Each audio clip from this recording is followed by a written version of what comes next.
Hello, my name is James Four. I'm the head of insights at Olson Zaltman, and I thank you for joining us for today's webinar. This is the most recent in a series of Olson Zaltman's quarterly deep dives webinars, and I'm pleased to have with me today Dr. Gerald Zaltman, one of Olson Zaltman's founder and the Joseph C. Wilson Professor of Business Administration Emeritus at Harvard Business School. Dr. Zaltman's latest book is titled Unlocked: Keys to Improve Your Thinking. The book includes nearly 40 of what he calls think keys, which guide you through the mind's most important and unconscious dynamics. Dr. Zaltman will be speaking today about the 7 qualities of an open mind. We will reserve some time for a Q&A and discussion at the end of this webinar, although you see the chat window on your screen. So if there are questions that occur to you as we're going along, please feel free to enter those in the chat box and we'll get to them at the end. And even if they aren't necessarily questions and instead are contributions to the points that Dr. Zaltman is making, please feel free to type those as well. And we, again, will get to those at the end. And with that, Jerry, I turn it over to you. Okay, thank you, James. And thank all of you for joining me today to explore certain habits of mind that characterize how you and I, for that matter, think. It's a topic that is at once highly personal to each of us. It is also a topic that represents your firm's most valued asset, namely how you and your colleagues think.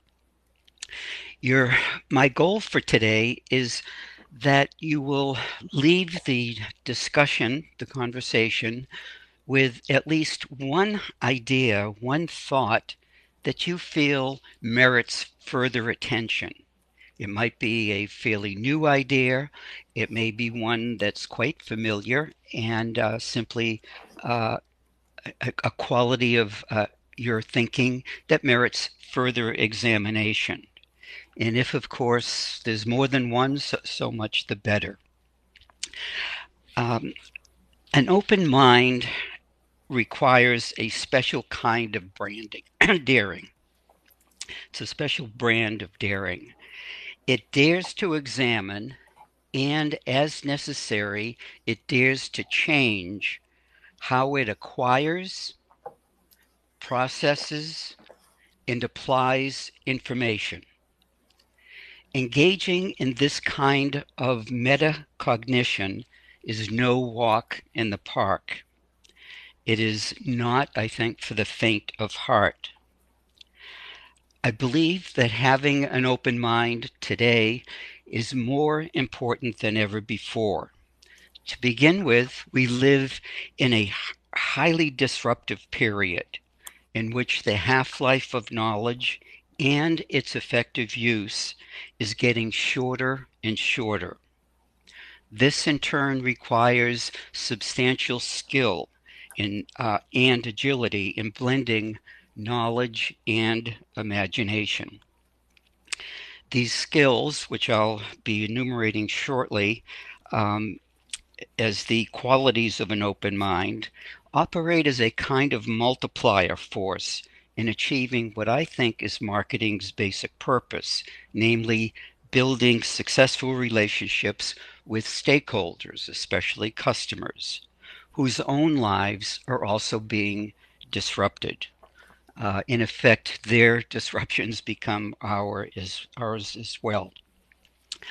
I do have, as a warm-up, a question for you. And I'd like you to answer the question and take note of it. This will, I think, help us engage some of the other qualities. The question involves your choosing between 2 statements. Call them A and B. And I want you to choose the statement that most describes you. Statement A: I really love being right. Statement B is, I really hate being wrong. Now, many of you might be reacting correctly, my reaction too, that they both describe me. But I still want you to choose one that most describes you, even if only marginally so. I really love being right versus I hate being wrong. And by the way, that should be rooted in your professional context. I think it would be constructive if you noted the answer that you feel is appropriate, A or B, with respect to your most immediate work colleagues. Now, I'd like to move on to 3 quotes which will provide some further background for our conversation. I think these will be helpful. The first quote is by Lisa Barrett, who I think is the leading authority, is certainly one of them, on human emotions. Her statement is, "The human brain is a master of deception. It creates experiences and directs actions with a magician's skill, never revealing how it does so, all the while giving us a false sense of confidence that its products, our day-to-day experiences, reveal its inner meaning, its inner workings." And the basic message here, and one for us to keep in mind, is that our minds are too clever to be trusted. There are some people who argue very cogently that the idea that we are rational beings is itself an illusion created by our unconscious minds. And if that's so, it certainly has major implications. As you think about the role of what happens in our unconscious mind, below things that go on below awareness, it's interesting. When I pursue questions frequently with managers, issues with managers, about where a question comes from, or how is it they become uncomfortable with an assumption, or how do they recall in a timely way research in another field that's relevant to the problem at hand? And you can imagine other important questions of this sort. There'll be a fairly quick answer, but as you probe further on the origins of that answer, it quickly becomes very puzzling as to where such important actions originate, or how they originate more accurately. In all of this notion of the brain being a master of deception is complicated by 3 different observations, and I'd like to share those with you without elaborating. First, it is far, far from clear what exactly a mind is, yet we intuitively grasp that it is present. There are people with well-articulated descriptions of the mind, but none of those exist free of serious reservations raised by yet other people. So generally, when you ask folks what is a mind, people who study this, they pretty much allow for the fact that we don't really know. Nevertheless, there's something that everyone agrees on about the mind, which is that it's not the possession solely of the individual. Our family, our friends, our society, our culture, and even our heredity all have their handprints all over whatever it is that constitutes our mind. And to add some additional lack of clarity, it's not even clear who has a mind. Does one exist for the company, for your work group? Very likely. Is it the same as yours? Not quite. Do our pets have minds? Do computers have minds? Even the deceased are attributed with having minds. So this is one source of modesty in much of what it is we'll be discussing shortly. A second quote by Martin Seligman, one of the prime architects in the field of critical thinking, which I also have a high regard for, is that there's tremendous evidence that recognizing the way our brains are working is the most powerful move we can make toward retraining and rewiring. And a message here is that exploring the mind's magic indeed has great value. Its value is important, especially when we try to navigate those waters between what occurs in our thinking below awareness and with awareness. How do we navigate the waters in between?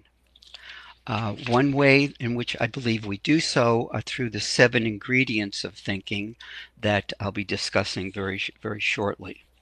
I'll add that our colleagues provide a mechanism for doing this, for exploring the mind's magic and bringing it to the surface.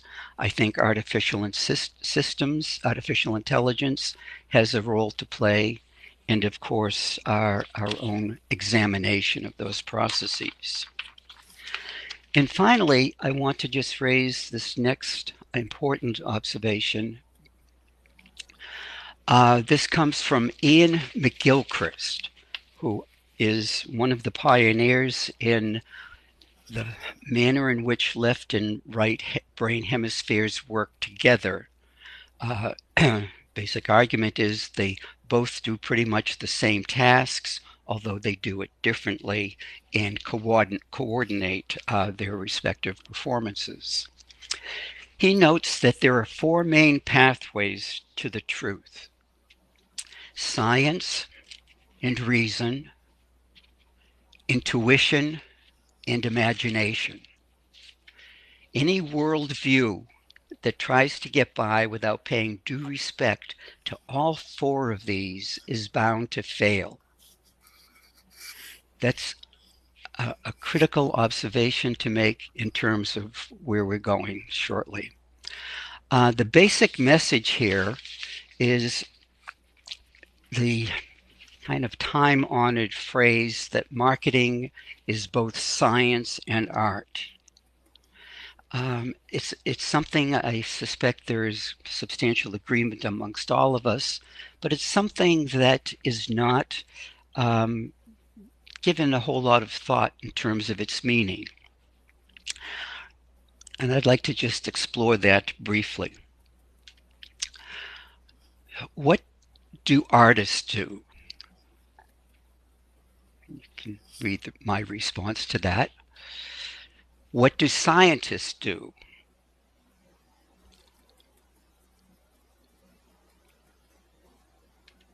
And what do you do? All 3 parties essentially do the same thing. They imagine new realities. They produce convincing stories or representations that describe those envisioned realities. They tell their stories in distinctive ways.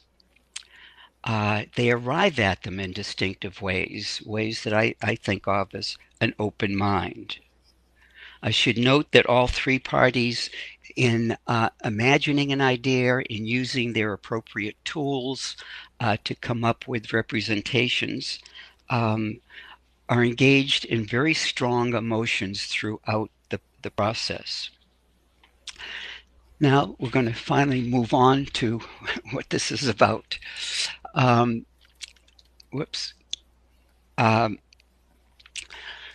But first we're going to consider what is a closed mind. A closed mind is one that's confident in its operations, but largely inattentive to them. It's self-satisfied with its outcomes, its products. It suffers bias agnosia, an inability to recognize its biases. And it is also something that others have, and certainly not me. In effect, a closed mind might be thought of someone who hasn't yet learned the lesson of Pandora's box, which you recall Pandora had a jar, as it turns out, that she was forbidden to open, which she did. She let curiosity get the best of her, and many bad things escaped. And she finally was able to plug it up. In the process of plugging it up, she failed to allow or let one other quality escape, which was hope. And another way to put or express a closed mind is that it has an unused passport. It never travels and isn't particularly welcoming of foreign ideas.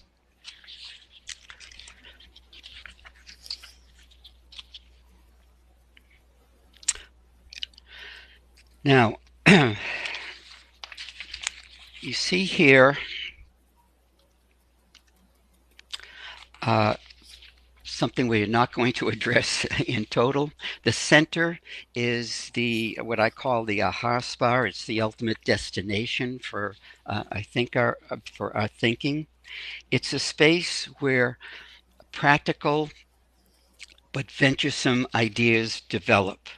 A colleague of mine, Manjit Yadav, refers to it as an expansive thinking space.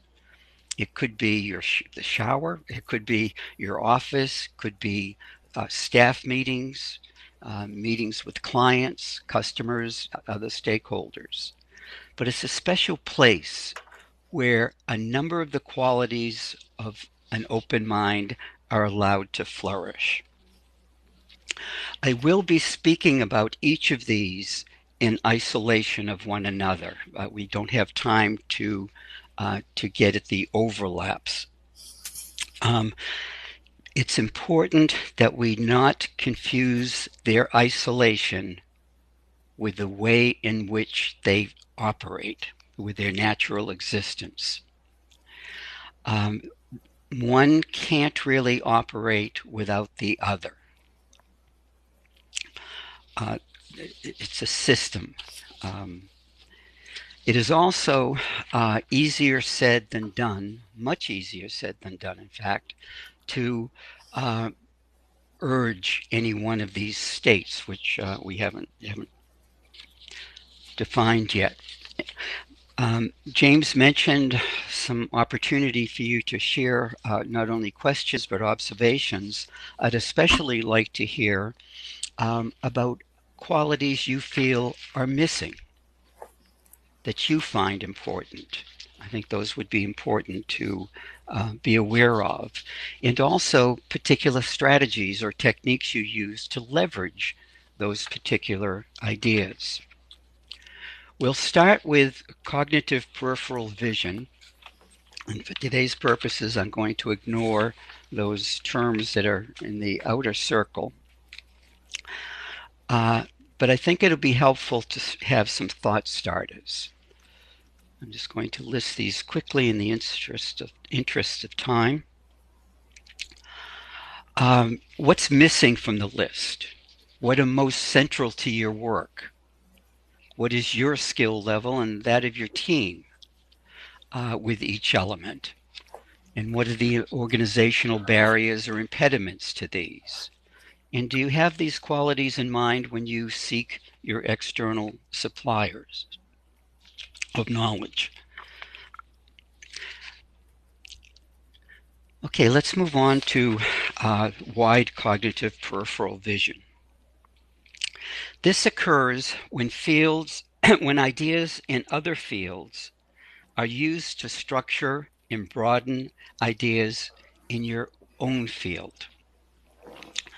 For example, understanding how fables unfold provides guidance for creating brand stories. The ability to recognize and be willing to explore information from your own domain or your own field of expertise displays a kind of mental dexterity, a term used by A.G. Lafley from P&G. He claims that mental dexterity, what we're talking about here, in part, arises from a broad exposure to cultural ideas. Others argue that it is the generalist who will prevail in an age of specialization, as the generalist is able to stitch together for themselves, for their work groups, wide cognitive peripheral vision. What this involves, in part, is being able to identify generic questions. What is the core question that's being introduced? What is the core social issue, human issue that we're investigating? Why would your research be of interest to people in architecture, religion, child development, and so forth? For instance, what can we learn from ethnomusicologists about using music to create emotional ads? What can we learn from child development theorists about the transitions that children go through that might help us with the sale of various food products intended for children?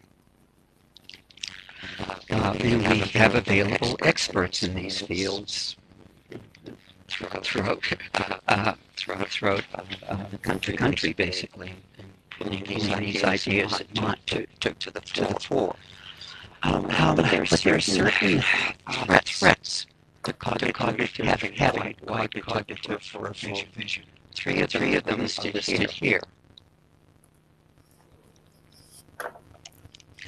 One is the non-entity syndrome, close cousin to sonophobia.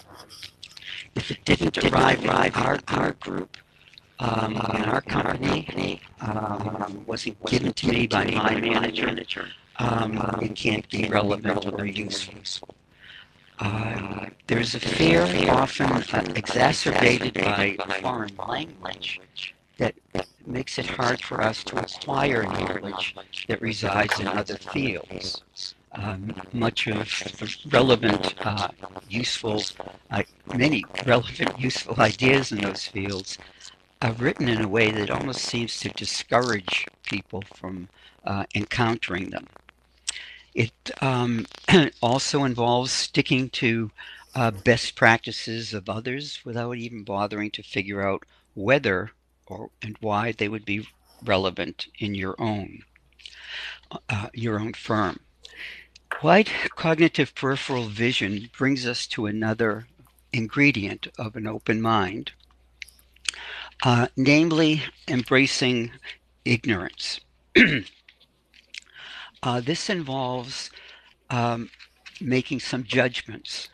A judgment, for instance, or allowing for judgments that there may be very relevant information available that we just haven't discovered, that we're ignorant of.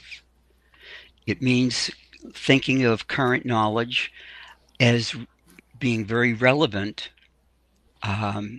when in fact it is not. It involves knowledge that's judged to be sound, but in fact may be in error.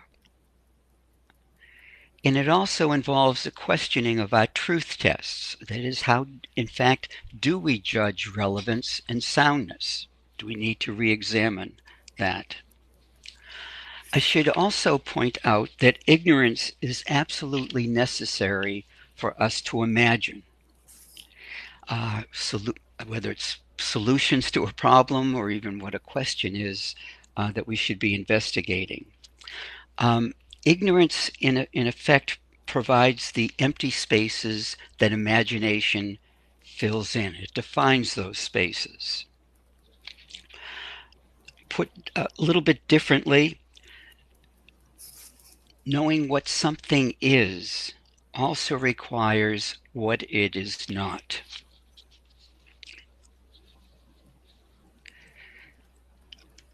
This leads to the threats that keeps us from embracing ignorance. One is the law of the instrument. We're highly skilled in using a particular technique or in applying a particular solution. And we see everything as warranting that technique or that solution, ignoring the fact that it may not be the most appropriate judgment for us to make. There are confirmation biases of various sorts. Incidentally, as we go through the threats to the 7 ingredients, there'll be some repetition. And that repetition is because, and I may have alluded to this earlier actually, these threats, these social and cognitive biases are very robust. They take on different personae in very different settings.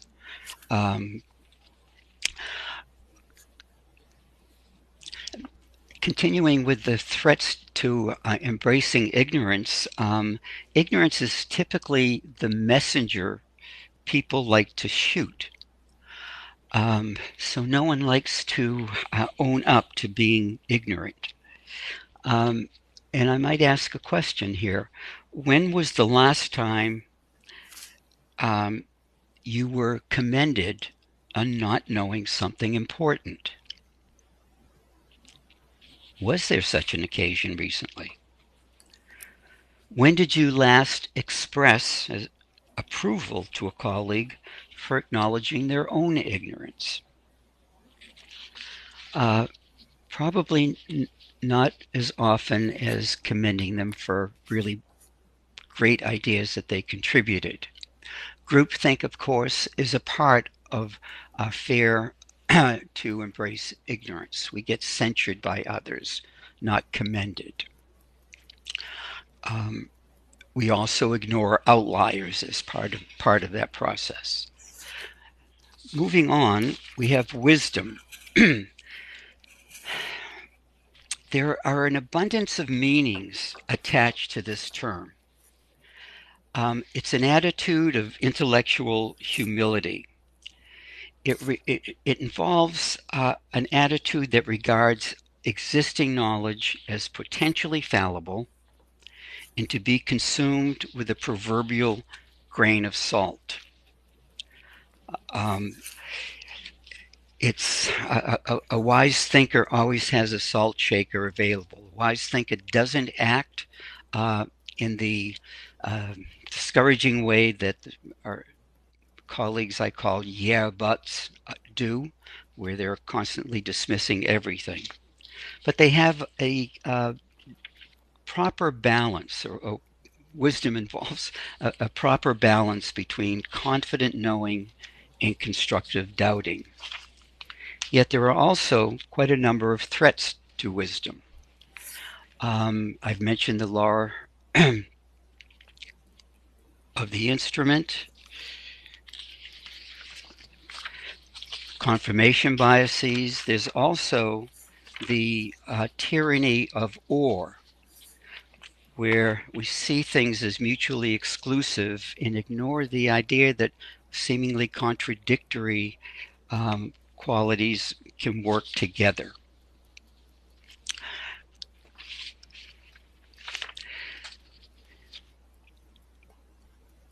Next up is the issue of absorbing ambiguity. This is being comfortable with incomplete information. It's not letting the perfect be the enemy of the good.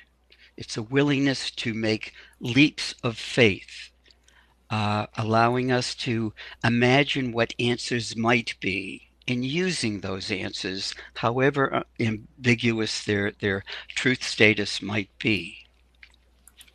It also involves tolerating paradox. The threats to this are having an attraction to certainty, always wanting to be sure, always wanting to be right, perhaps. It's taking false comfort in available information and discounting the value of information that is identified as missing. It's also not using multiple research methods. And again, we see the notion of anomalies and the premature dismissal of them as being a threat to absorbing ambiguity. There's also the issue of curiosity. This is maybe, which is really what ambiguity leads to, for the most part. And this is maybe one of the most well-studied or examined dimensions or attributes of an open mind.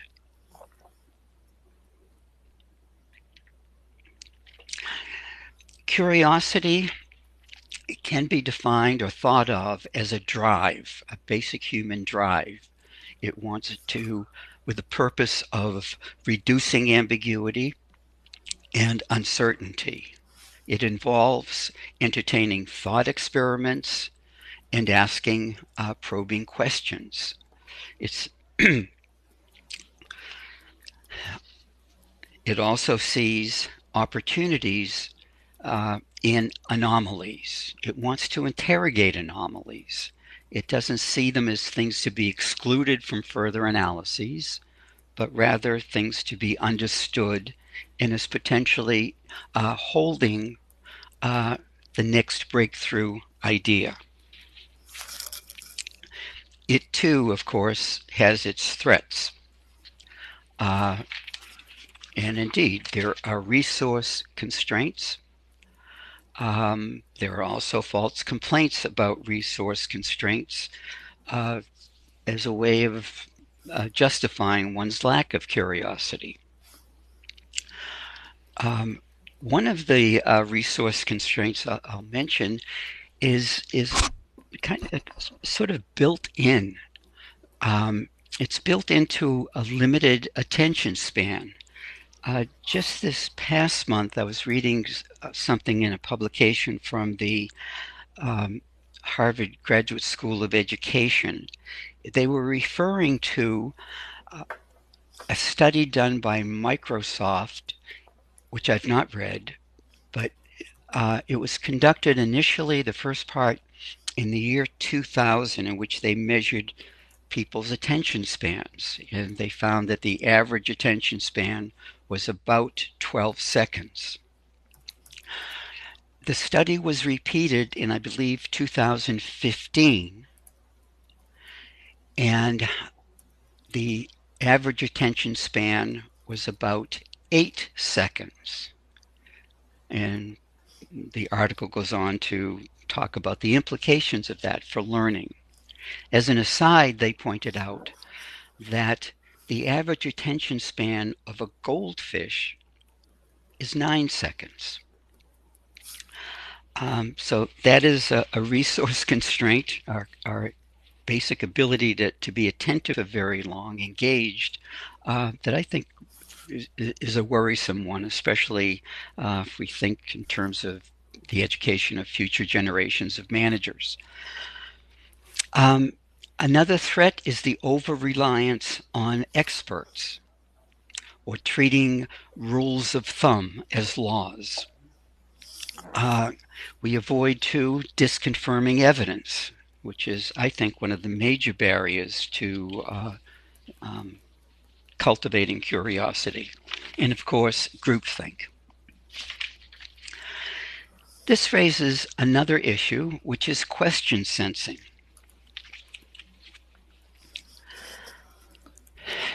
Question sensing involves, as I referred to earlier, Determining the core issue to be understood. That's linked clearly with having wide cognitive peripheral vision.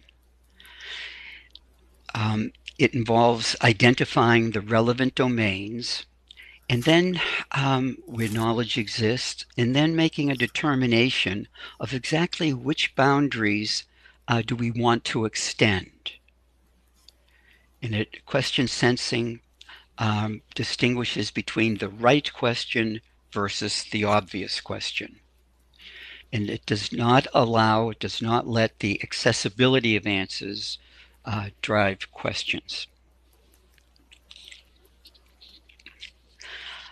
The important thing is, of course, to make friends with asking questions.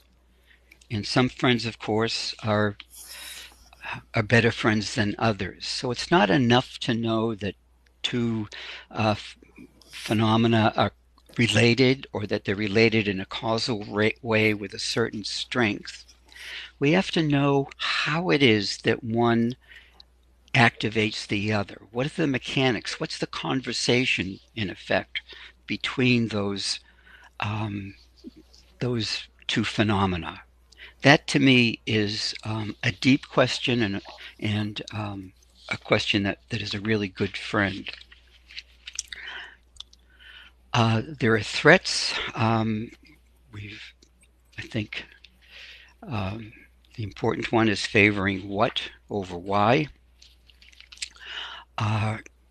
There's also the reputational cost of being wrong. Nobody likes to be wrong. And deferring inappropriately to expertise, which I think we do all too often.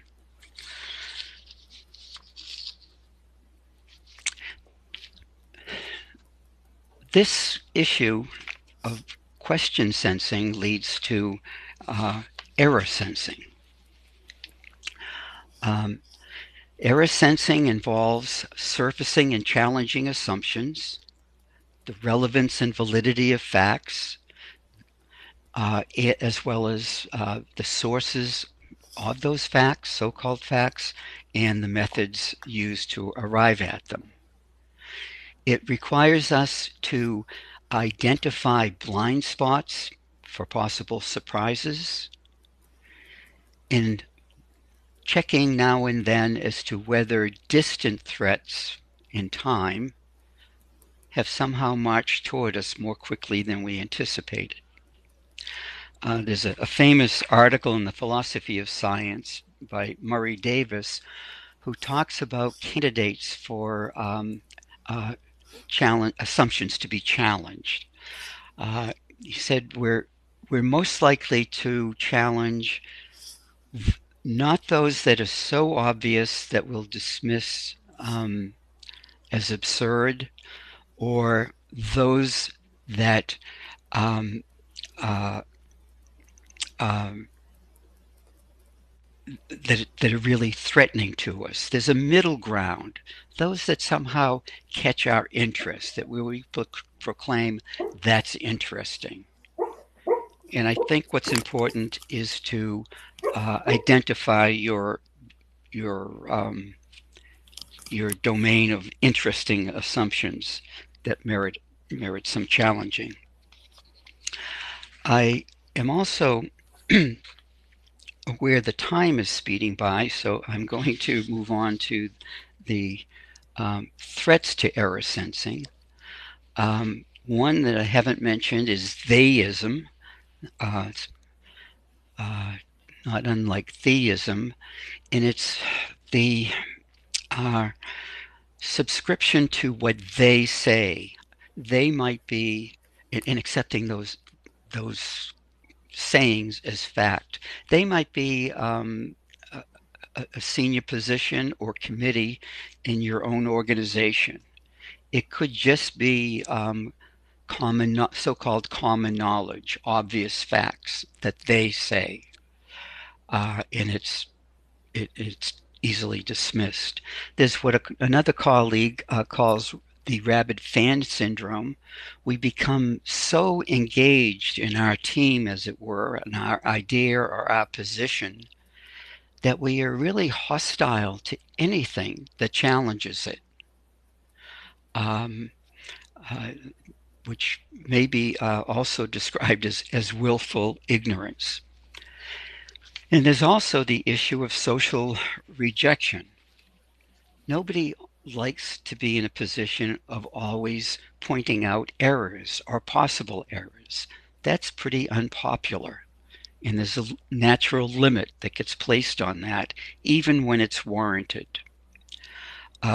Additionally, um, team discussion as an effective source of confidence may be an illusion. There can be an over-reliance on team consensus, which is another threat to sensing errors. Now, I would like to move on to the last two slides.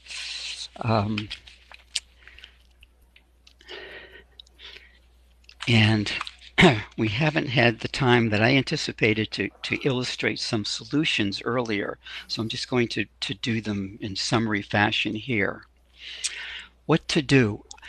With regard to widening peripheral vision, it's important to identify, again, the generic questions. What is the core human question that people in the field of religion, architecture, ethnomusicology, why would they find the issue we're looking at to be of interest? And what would they have to say to us about our engagement with that issue? In terms of ignorance, I think it's important that you identify what you might be afraid to ask and learn. Identify assumptions that, if wrong, would cause great trouble, even if those assumptions are unlikely to be found in error. For wisdom, I think it's important to locate your position on the continua of arrogance and the continua of humility, and also the continua of confidence and doubting. Ambiguity. This is an important one actually in the field of psychology today, where there's a tremendous concern with what's called p-hacking, finding statistical significance where it doesn't, perhaps isn't warranted as existing. We can't confuse substantive significance with statistical significance. Is something important and relevant, even if it's highly likely to be, in fact, the case? And I don't think we give enough attention to that in our field. Continuing, with regard to curiosity, my strong recommendation is to consider anomalies, that is, the weirdos in your data, to consider them seriously. You should bring them in for intensive interrogation. I commented earlier, those could be a source of the next big thing, whether that's a technique for assessing advertising, whether it's a new product idea or whatever. Question sensing, it's important to have clear criteria for determining the right question. Ease of answering a question is not, to me, an important or useful constructive criterion. Better an answer, paraphrasing someone else that you'll recognize, better an approximate answer to the right question than a precise answer to the wrong or perhaps insufficient question. Another observation here is be clear about whose question it is. Is it your question, or is it a question you think someone else wants to answer, have answered? Whose side are you on with regard to a question? Who do you represent? The error sensing, um, I like to think of in terms of clairvoyance in the conduct of pre-mortems. Um, for example, uh, you should always simulate the final results to a survey and then ask, what would we want to know that we forgot to ask or neglected to ask? A clairvoyant, by the way, to elaborate on this, um, a clairvoyant is someone who can see the future. And so the critical question then becomes, what if this plan of action for introducing a new product, say, failed? How would we explain its failure? And then you ask, do we have information about that potential explanation? The wizard, of course, is someone who can fix things. And here it's important to wonder, even if we were successful, what could have made this a super success? Or what problem did we commit that we should have seen, that we need to fix? So it involves doing a pre-mortem, an assessment of error before you go out, an assessment of error after you go out with a product launch. James, I think I'm going to call a halt here to my use of my slides and turn it back over to you and to our audience.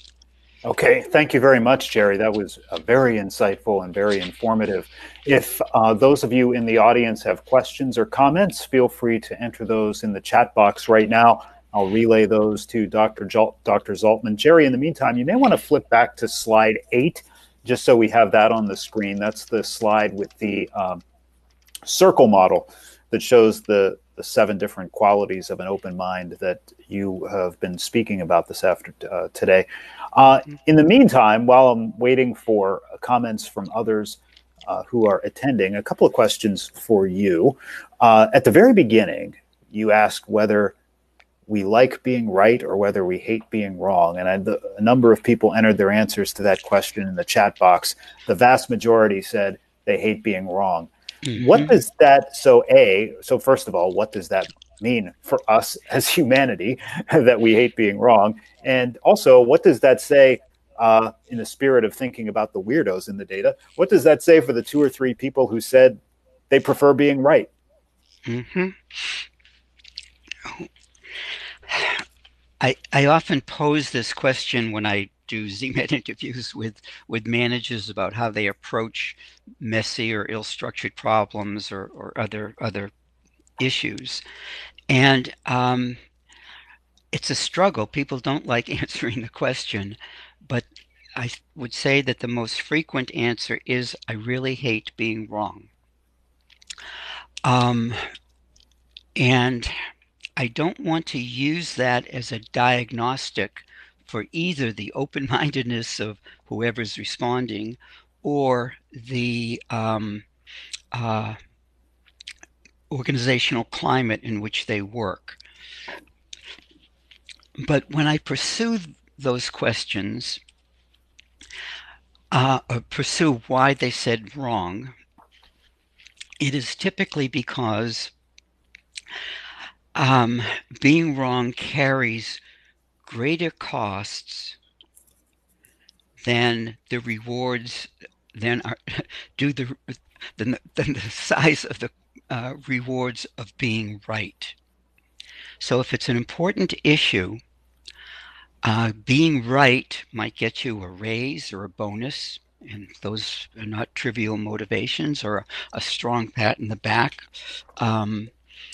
But if you're wrong and it's an important issue, it could, with a little repetition, cost you your job, and that's more painful than would be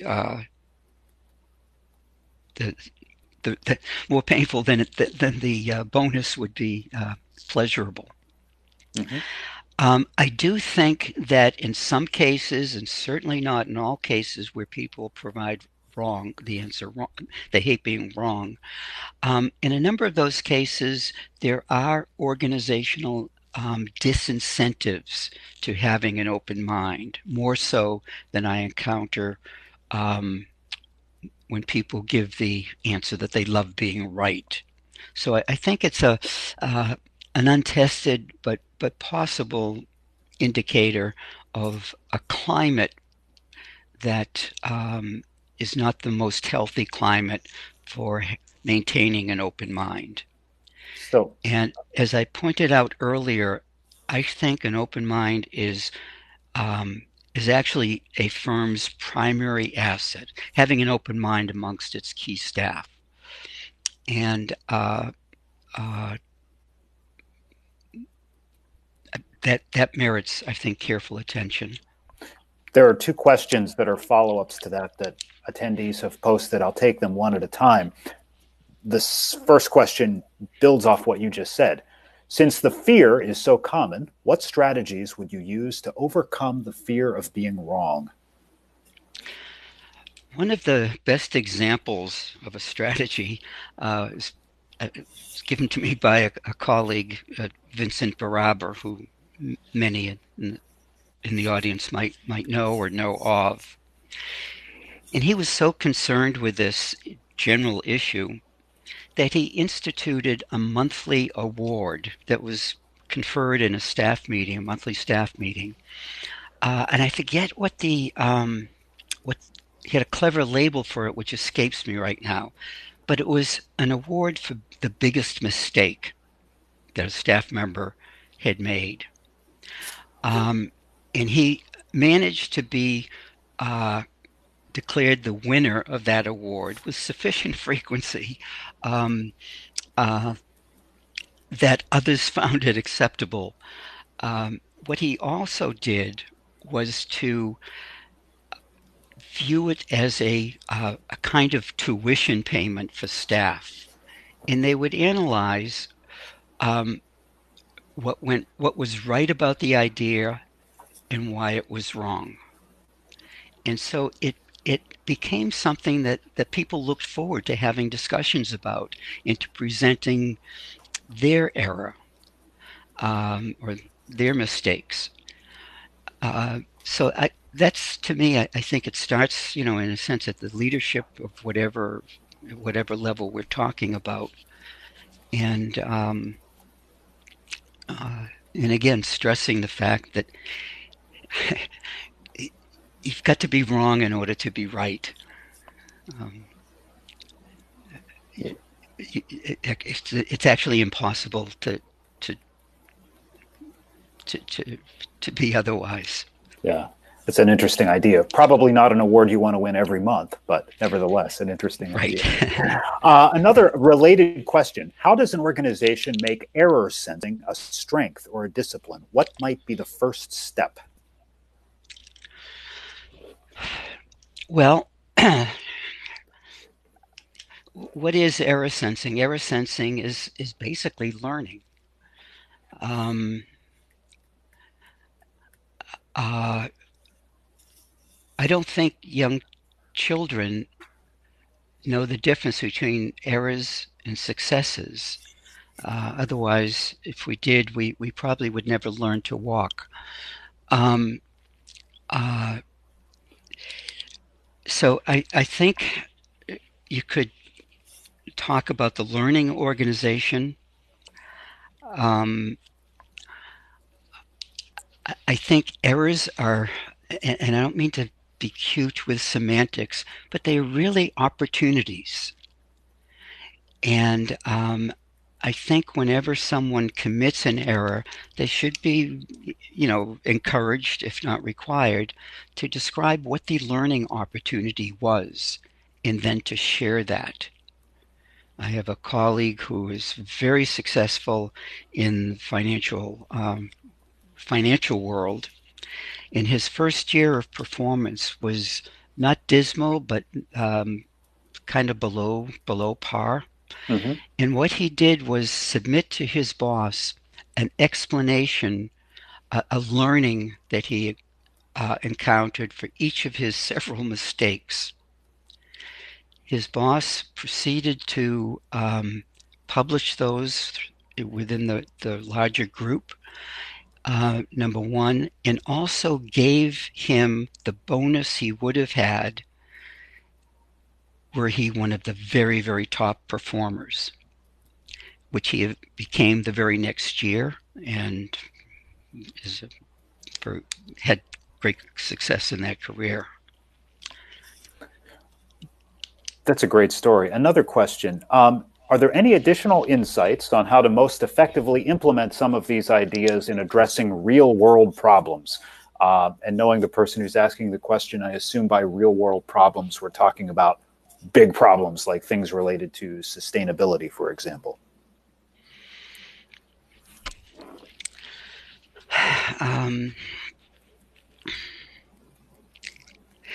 When we get to not simply real world problems, which are the daily challenges we face at work, but larger issues about sustainability. I have an essay called A Nation of Strangers. And one of the concerns expressed in that is that increasingly people whom we care for greatly, people who are less and less likely to exchange ideas. People are becoming more and more closed-minded on topics of great national and global importance. It doesn't mean in being closed-minded that they're being they're shunning facts and so forth. It's just that they're unwilling to share their respective positions with people in their own family or in their workplace. And here's where I think we need a number of tools and techniques that are identified in that essay, which I'm happy to make available, to help us be able to talk to people we care about, we love, on issues that are emotionally fraught. I'm not giving a very clear guidance for addressing that issue in this response. I guess what I'm saying is I sympathize with that issue, and it's a complicated one, but not an intractable problem. When I send out a link, or when we send out a link of the recording of this webinar, we'll also include a link to your A Nation of Strangers essay. Because there's some great insights in there. Thank you. I'm sorry, I didn't mean to dodge the question by no, that's with that, but that's fine. One more question that I just want to squeeze in under the wire in our waning moments. How do you value ignorance?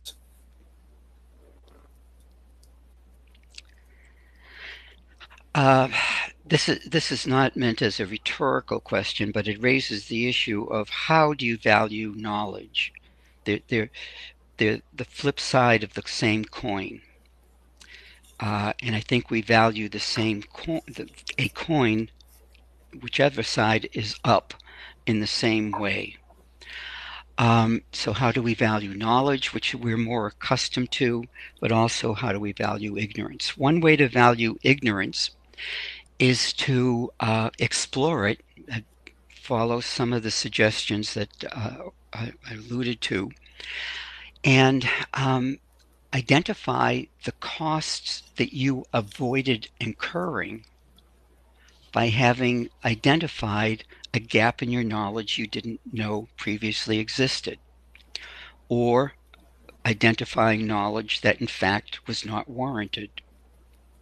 And I think we can attach dollar numbers to that, or other kinds of costs, time saving, whatever. Again, it's important to think of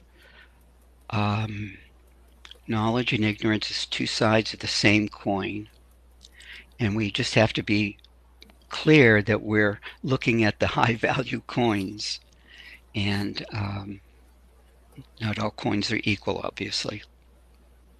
Thank you very much, Jerry. That was Dr. Gerald Zaltman, one of Olson Zaltman's founders and the Joseph C. Wilson Professor of Business Administration Emeritus at Harvard Business School.